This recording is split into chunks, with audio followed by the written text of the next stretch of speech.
వస్తుందనుకోండి, elect చేసి వాళ్ళని కూడా లేపి మెలకువగా సిద్ధపాటు చేస్తా ఉంటారు. జాగ్రత్త చేస్తా వస్తారు. కాబట్టి మనము దేవుని బిడ్డలు చాలా జాగరూకంగా ఉండాలి. అందుకే యేసుప్రభు అంటారు, మళ్ళా నెక్స్ట్ వర్స్‌లో అదే పదం చూడండి 38లో కూడా, 38వ వచనంలో కూడా మరియు అతడు వచ్చినను, మూడో జాము వచ్చినను ఆ! అట్ ఆ! ఏ జాములోని రావచ్చు ఆయన.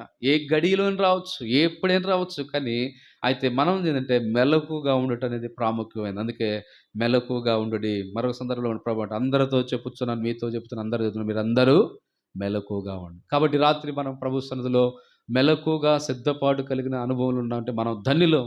ఒకవేళ ఎట్టి మెలకువ లేదనుకోండి, మనము ధన్యతలోకి రాలేము. అందుకొరకు మనం ఏం చేయాలంటే మనము వాక్య వెలుగులో మనం సిద్ధపరచుకొని ప్రార్థనాపూర్వకంగా మనము ప్రభా మమ్మల్ని ఆత్మీయంగా మెలకువగా మేము సిద్ధపడిన వారుగా అటు అనుభవాలు మెలకువగా మమ్మల్ని సిద్ధపరచమని ప్రభు వాక్య వెలుగులో మనం మెలకువ అనుభవంలోకి రావాల్సిన 7 సంగతులు. ఒకటి, మన బీదలైన మీరు ధన్యులు. రెండోది, ఆకలి గొనుచున్న వారు.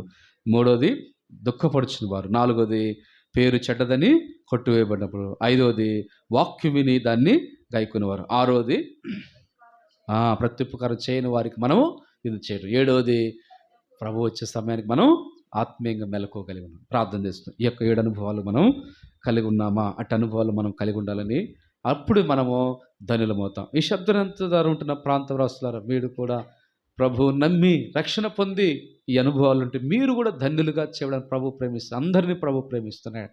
అట్టి ధన్యతలోకి రావాలని ప్రభు ఆశిస్తున్నాడు. అట్టి అనుభవంలో మనం తీర్మానం చేసుకొని అట్టి సిద్ధపాటు మనం కలిగి ఉందాం. ప్రార్థన చేసుకుందాం.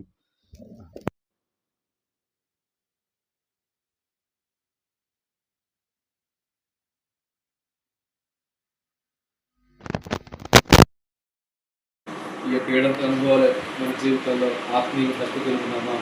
ఆత్మీయ ఆకలి కలిగి ఉన్నామా? మెలకువగా కలిగి ఉన్నామా? మనం ఇలా ప్రభు కొరకే ఇలా ఏడ్చుకున్న అనుభవం ఆత్మీయంగా, ఇలాంటి అనుభవం 7 అనుభవాలు